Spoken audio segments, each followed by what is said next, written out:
Hello प्यारे दोस्तों, आप सबका स्वागत है एक न्यू वीडियो में। तो आज हम एक्सप्लेन करने जा रहे हैं सोलो लेवलिंग का सीजन 2 का एपिसोड नंबर 6। तो चलो बिना किसी देरी के वीडियो को स्टार्ट करते हैं।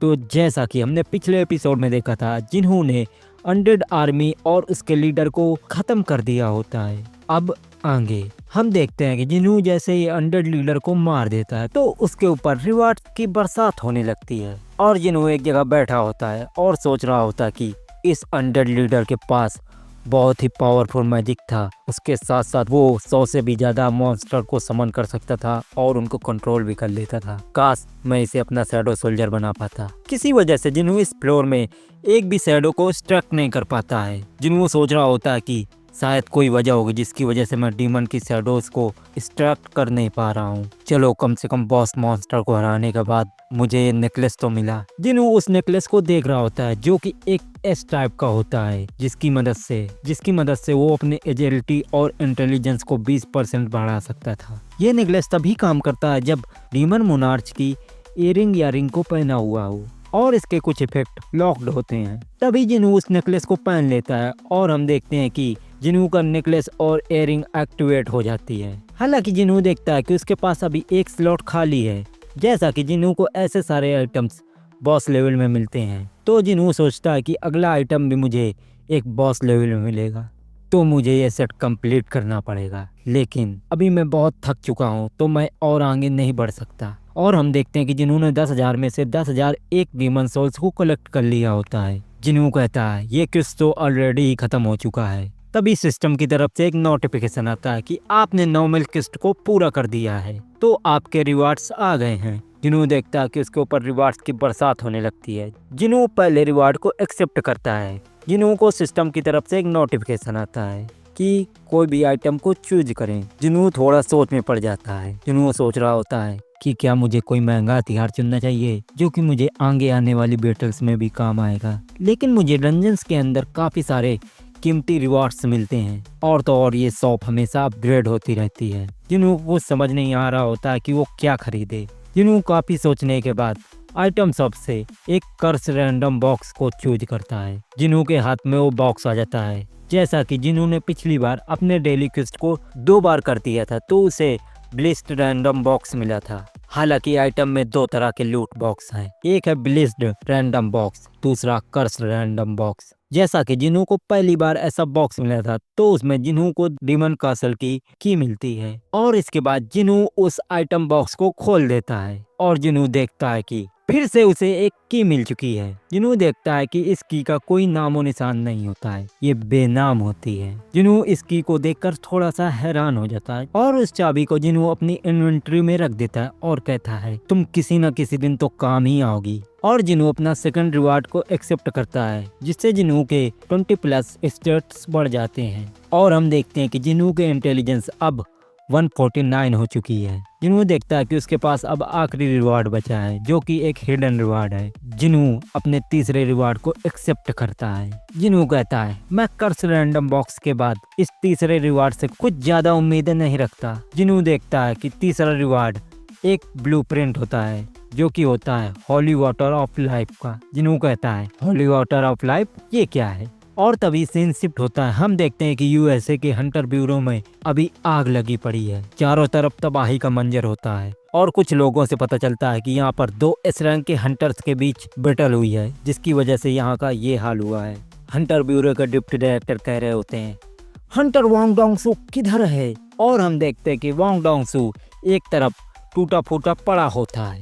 मतलब कि वांग डोंगसू को जिन्हों के बाप ने बहुत धोया होता है। और तभी कोई कह रहा होता है कि वांग डोंगसू के फरकच्चे उड़ चुके हैं, ये बहुत सीरियस है, इसे ले चलो। और तभी हम कोरिया का एक हॉस्पिटल देखते हैं जिसमें जिन्हों की माँ एडमिट होती हैं। तभी जिन्हों वहाँ पर कहीं से टपक पड़ता है और कहता है मॉम। जिन्हों कुर्सी लेके बैठ जाता है और अपने हाथ में हॉली वाटर ऑफ लाइफ का ब्लूप्रिंट निकाल लेता है। जिन्हों देखता है कि ये आइटम एक एस टाइप का होता है और इसकी मदद से किसी भी बीमारी को ठीक किया जा सकता है। जिन्हों सोचने लगता है कि मैं शायद इसकी मदद से अपनी माँ को ठीक कर पाऊंगा और तब मेरी माँ कोमा से बाहर आ जाएंगी। और जैसा कि जिन्हों को होली वाटर ऑफ लाइफ बनाने के लिए 3 आइटम चाहिए होते हैं, जिसमें से पहला आइटम वर्ल्ड ट्री का फ्रेगमेंट जो कि जिन्हों को 15 फ्लोर पे मिल चुका होता है, और जिन्हों को दूसरा आइटम जो कि होता है स्प्रिंग वाटर जो कि जिन्हों को 75 फ्लोर पे 100 लीडर को मारने के बाद मिल जाता है। तो बचता है अब तीसरा आइटम जो कि होता है डीमन किंग का प्यूरिफाइड ब्लड। जिन्हों कहता है इसमें कोई शक नहीं है कि मुझे वो आइटम अब कुछ आगे के फ्लोर्स में मिलेगा, मतलब कि मुझे अब और ऊपर जाना पड़ेगा। और वैसे भी डीमन का असल में फाइनल बॉस का फ्लोर सबसे ऊपर है। जिन्हों सोच रहा होता है कि मेरा एक हफ्ते में डीमन कैसल में लेवल 16 गुना बढ़ चुका है, तो मैं अब एक एस रैंक के बराबर का हूँ, तो मुझे किसी से डरने की अब कोई जरूरत नहीं है। जिन्हों अपनी मॉम से कहता है मॉम मेरा इंतजार करना, मैं जल्दी लौट कर आऊंगा। और जिन्हों वहाँ से चला जाता है और हम देखते हैं हंटर एसोसिएशन का ऑफिस। हंटर एसोसिएशन के कुछ एम्प्लॉय टीवी में देख रहे होते हैं कि यूएसए के हंटर ब्यूरो में एक बहुत बड़ा एक्सीडेंट हुआ है। न्यूज में बता रहे होते हैं कि ये एक्सीडेंट एस रैंक के हंटर्स के बीच बैटल होने की वजह से हुआ है। तभी वो दोनों एम्प्लॉय देखते हैं कि वहाँ पर कोई आ जाता है और उसे देख के थोड़ा शॉक हो जाते हैं और पता चलता है कि वो इंसान अपनी रैंक को दोबारा से चेक कराने आया होता है। वो दोनों एम्प्लॉयज आपस में खुशखुशा रहे होते हैं। वो एम्प्लॉय एप्लीकेशन पे उस शख्स का नाम देखकर काफी हैरान हो जाता है और एक कोने में चला जाता है और व्हाइट टाइगर गिल्ड के बाइक इनू को कॉल लगा देता है। बाइक इनू कहते हैं हाँ बोलो। एम्प्लॉय कहता है मिस्टर बेक आपने जिस हंटर के बारे में बताया था वो यहाँ पर आ चुका है। बाइक इनू कहते हैं क्या वो वहाँ पर आ गया? और हम देखते हैं कि ये और कोई नहीं संग जिन्हों होता है जो कि अपनी रैंक को दोबारा टेस्ट करने के लिए आया होता है। जिन्हों अपनी रैंक टेस्ट करने के लिए चला जाता है और देखता है कि वहाँ पर और भी लोग आए होते हैं। जिन्हों देख रहा होता है कि यहाँ पर पहले जैसा ही सब कुछ है, कुछ भी चेंज नहीं हुआ सिवाय मेरे। तभी सामने बैठा इंसान हंसते हुए कहता है अरे यार तुम्हें नर्वस होने की कोई जरूरत नहीं है, क्या पता तुम्हें कोई एक नई रैंक मिल जाए और ये सब तो कॉमन है। और उधर देख जो हंटर्स डी रैंक या उससे अपर लेवल के होते हैं उन लोगों को ये एजेंट्स अपनी टीम में लेते हैं। हालांकि ये गिल्ड की तरह नहीं है, लेकिन ये लोग ज्यादातर छोटे हंटर्स के पीछे भागते हैं। लेकिन मेरी मानो तो छोटे छोटे गिल्ड में जाना भी बहुत खतरनाक है। लेकिन ये लोग काफी हाई रैंक की रेड्स को क्लियर करने के लिए जाते हैं जहाँ पर लो रैंक हंटर्स के मरने का चांस बहुत ज्यादा होता है। और वैसे भी यार तुम्हें इतना घबराने की कोई जरूरत नहीं है, बस इतना ध्यान रखना कि तुम्हें कोई लो रैंक जैसे कि ई रैंक न मिल जाए। वहाँ पर बैठा दूसरा इंसान इतना ज्यादा नर्वस होता है कि वो अपने दांतों से नाखूनों को चबा रहा होता है और वो कह रहा होता है मुझे किसी बड़ी गिल्ड में जाना ही होगा। अगर मैं किसी बड़ी गिल्ड में नहीं गया तो मैं अपने ऊपर जो कर्ज है उसे कैसे चुका पाऊंगा। वो इंसान बहुत ज्यादा नर्वस हो रहा होता है और कहता है कम से कम मुझे तो सी रैंक लानी ही होगी। वहीं बैठा जिन्हों सोच रहा होता है कि हमारी रैंक हमारी लाइफ को चेंज करके रख देती है, जैसे कि एक हंटर की ताकत उसकी रैंक को बताती है। और एक बार अपनी रैंक को डिसाइड होने के बाद कोई कितनी भी प्रैक्टिस कर ले और कुछ भी कर ले वो अपनी रैंक को बढ़ा नहीं सकता। जैसे कि मिस्टर सॉन्ग एक कमाल के तलवारबाज थे और वो अपने सामने खड़े ताई सिंह को नहीं हरा पाए थे। और वैसे भी जब मैं ई रैंक का हंटर था तो मैंने भी कुछ खास नहीं किया, ना मैं किसी के ऊपर जा सका। और हम देखते हैं कि जो बंदा इतना फेंक रहा होता है वो अपना मुंह लटका के आ जाता है और कहता है मैं एक ई रैंक हूँ। वहाँ बैठा इंसान और भी ज्यादा नर्वस हो जाता है। तभी एम्प्लॉय कहती है सर आपकी बारी। लड़की कहती है सर आप थोड़े से बीमार लग रहे हो। वो इंसान जिन्हों से कहता है मैं थोड़ा नर्वस हूँ, तो क्या तुम पहले जा सकते हो। जिन्हों मौके का फायदा उठा के अंदर चला जाता है। वो एम्प्लॉय जिन्हों से जिन्हों का नाम पूछती है। जिन्हों कहता है मेरा नाम संग जिन्हों है। वो लड़की जिन्हों का नाम सिस्टम में देखकर समझ जाती है कि ये एक ई रैंक का हंटर है और अपनी रैंक को दोबारा टेस्ट करने के लिए आया है। वो एम्प्लॉय जिन्हों से कहती है सर आप अपना हाथ इस बड़े से गोले पर रखिए। जिन्हों अपना हाथ उस बड़े से गोले पर रख देता है और वो लड़की कुछ देखकर बहुत हैरान होती है कि उसके सिस्टम में कोई खराबी आ चुकी है। वो लड़की कहती है सर मुझे माफ करना। वो एम्प्लॉय जिन्हों को फिर से उस गोले पे हाथ रखने के लिए कहती है, लेकिन बार बार वही एरर आ रहा होता है। लड़की कहती है आखिरकार इन मशीनों को हुआ क्या है आज। और तभी वहाँ पर उस लड़की का बॉस आ जाता है और कहता है यहाँ पर क्या चल रहा है। वो लड़की अपने बॉस से कहती है सर ये मशीन बार बार एरर दिखा रही है। बॉस कहता है तो उसमें क्या हुआ। लड़की कहती है आपको समझ नहीं आ रहा है, लेकिन इसका मतलब मानव डिटेक्टर में कुछ ना कुछ गड़बड़ी आ चुकी है। वो बंदा मन ही मन सोच रहा होता है कि मैं यहाँ पर इसलिए आया कि मिस्टर बाइक इन्होंने मुझे इस पर नज़र रखने के लिए कहा है। और तो और 3 महीने पहले भी हमारे पास एक ऐसा ही केस आया था, लेकिन जब उसका रीटेस्ट किया गया था तो वो बिल्कुल गलत था। वो बंदा जैसे ही मशीन में देखता है कि बार बार एरर आ रहा है, उसके तो छक्के छूट जाते हैं। और तभी वो उस लड़की से पूछता है तुम यहाँ पर कितने समय से काम कर रही हो? लड़की कहती है सर मैं 6 मंथ से यहाँ पर काम कर रही हूँ। वो बंदा अपने मन ही मन कहता है लास्ट टाइम 2 साल पहले एक लड़की एस रैंक की हंटर बनी थी, तो शायद इस लड़की को अभी कुछ नहीं पता हो सकता। वो बंदा कहता है जल्दी से जल्दी यहाँ पर चांसिक को बुलाओ। लड़की कहती है हाँ सर। हालांकि लड़की पूछ रही होती है कि सर यहाँ पर आखिरकार हुआ क्या है। वो बंदा बताता है कि हमारे पास जो माना मीटर है वो इस बंदे की माना मीटर को माप ही नहीं पा रहा। मेरे हिसाब से इसका माना बहुत ज्यादा है, इसलिए ऐसा हो रहा है। इसका मतलब अब ये कोरिया का 10वां एस रैंक का हंटर है। और हम हंटर एसोसिएशन के बाहर का सीन देखते हैं, जहाँ पर मिस्टर हु जिनचुल और मिस्टर चोई जोंग बातें कर रहे होते हैं। मिस्टर चोई जिनचुल से पूछ रहे होते हैं कि वैंग डोंगसू आखिरकार कोरिया किस लिए आया था, और जो रिसेंट में रेड गेट अपीयर हुआ था उसमें क्या हुआ था। जिनचुल बताते हैं कि नहीं सर ऐसा कुछ नहीं है, और वैसे भी वैंग डोंगसू ने किसी की भी मदद नहीं की थी, जैसा कि मैं वैंग डोंगसू के साथ पूरे वक्त वहीं पर था। जिनचुल कहते हैं मुझे तो पूरी डिटेल भी नहीं पता, लेकिन मुझे एक इंसान पर डाउट हो रहा है। जिनचुल संग जिनवू के बारे में सोच रहा होता है, लेकिन कहता है मैं इतनी जल्दी कोई भी कंक्लूजन पर नहीं पहुंच सकता। चोई जोंग कहते हैं जिनचुल तुमने डिसाइड कर ही लिया है कि तुम मुझे इसके बारे में नहीं बताने वाले, मैं समझ सकता हूँ,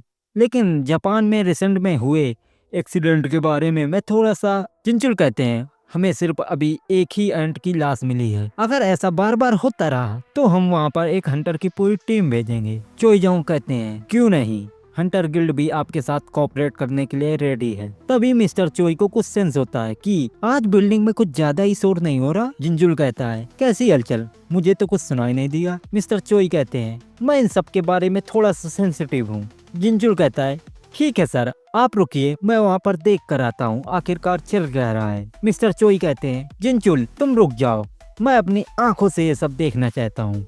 जिनचुल समझ जाता है कि इन्होंने कुछ सेंस कर लिया है। चोई जोंग जिनचुल से कहते हैं तो चलो साथ में चलते हैं। और बिल्डिंग के अंदर का सीन दिखाया जाता है, जहाँ पर जिनवू से एक एजेंट कह रहा होता है कि सर मुझे एडवांस मैनोमीटर को मापने के लिए हाई रफ्स की परमिशन चाहिए होगी, तो क्या आप 3 दिन बाद आ सकते हैं? ये बात सुनते ही सबकी आंखें फटी की फटी रह जाती हैं, और वो कहते हैं क्या ये एक एस रैंक का हंटर है? वो सब आपस में बात करने लगते हैं कि ये कोरिया का एसवा 10 रैंक का हंटर हो सकता है, तो ये कोरिया का एसवा 10 रैंक का हंटर है। और तभी गेट से मिस्टर चोई आ जाते हैं। जिनवू मिस्टर चोई जोंग को देखकर कहता है क्या यही है चोई जोंग?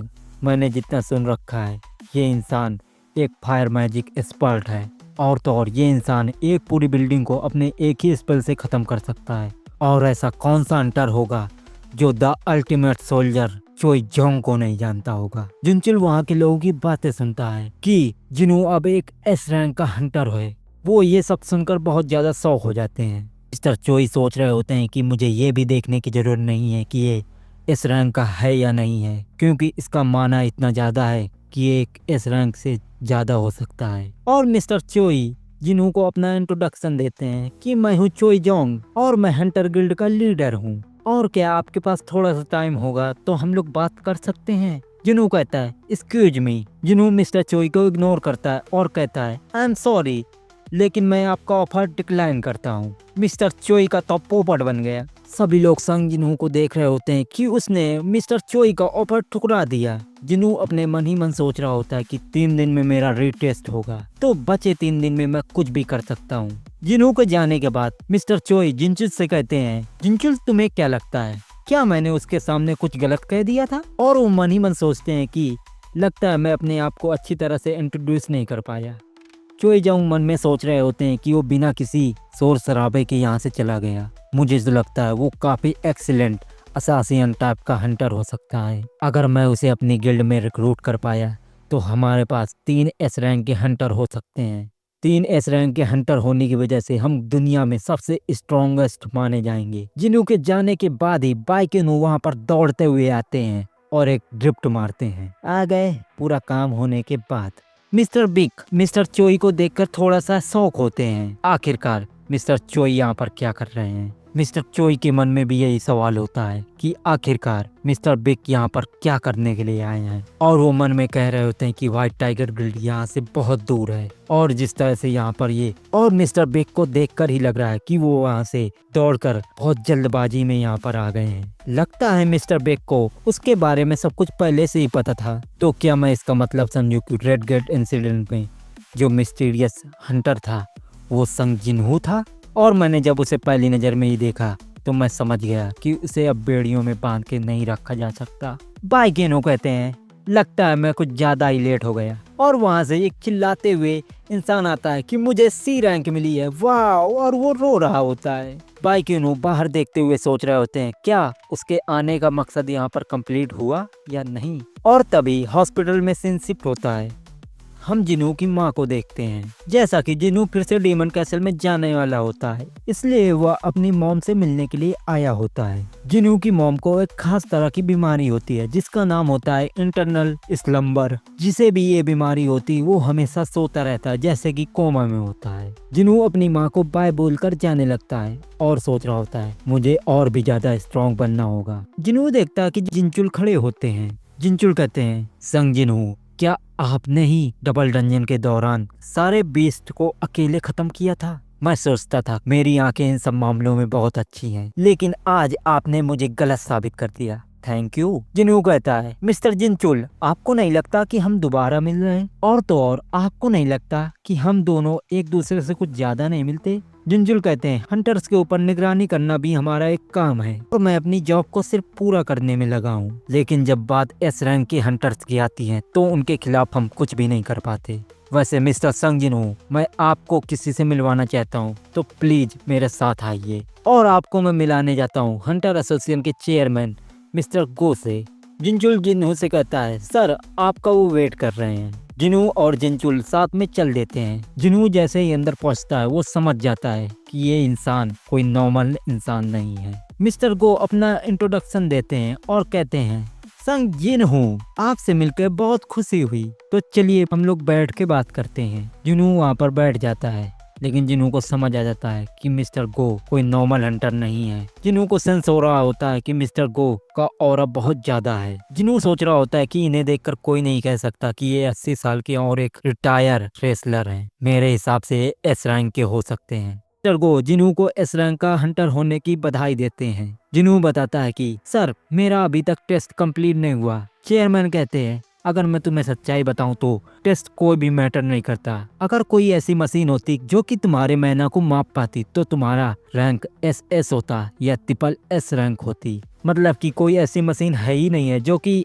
SS रैंक के माना को माप पाए। हालांकि मैं किसी S रैंक के हंटर को देखकर ही समझ जाता हूँ कि वो किस रैंक का है। जिनू कहता है तो मेरे दोबारा एग्जाम देने का मतलब क्या है? चेयरमैन कहते हैं इसका एक ही मतलब है कि हमें आप जैसे एस रैंक के हंटर्स के साथ मिलने का मौका मिल सके। चेयरमैन कहते हैं जैसा कि आप जानते ही होंगे हमारे हंटर एसोसिएशन में मिस्टर हु के जैसे काबिल हंटर्स की कमी है। और मिस्टर संग आप तो जानते ही हैं हाई रैंक के हंटर्स पैसा और फेम के पीछे भागते हैं, क्योंकि उन्हें भी पता है कि हम लोग उन्हें ऐसी कोई भी चीज ऑफर नहीं कर सकते और इसलिए ज्यादातर हाई रैंक के हंटर्स एसोसिएशन को ज्वाइन नहीं करना चाहते। हालांकि हमारे पास वो जिनचुल जैसा उदाहरण मौजूद है जो कि हमारे एसोसिएशन के साथ काम कर रहे हैं। हालांकि कहने के लिए ऐसी बहुत सारी चीजें हैं, लेकिन मैं आपसे एक ही बात कहना चाहता हूँ कि मैं आपको ज्यादा पैसे नहीं दे सकता, लेकिन आपके लिए कुछ अदर वे से मदद कर सकता हूँ। जिन्हों को कुछ समझ नहीं आ रहा होता है और कहता है आप आखिरकार कहना क्या चाहते हैं? चेयरमैन कहते हैं मेरे कहने का ये मतलब है कि आप जो ताकत ढूंढ रहे हैं हंटर एसोसिएशन आपको वो दे सकती है। और ये सब सुनते ही जिन्हों के तो होश ही उड़ जाते हैं। और इसी के साथ इस चैप्टर का यही अंत होता है। तो मिलते हैं एक नए वीडियो के साथ। होप वीडियो सबको पसंद आई होगी, तो लाइक और सब्सक्राइब करना ना भूलें।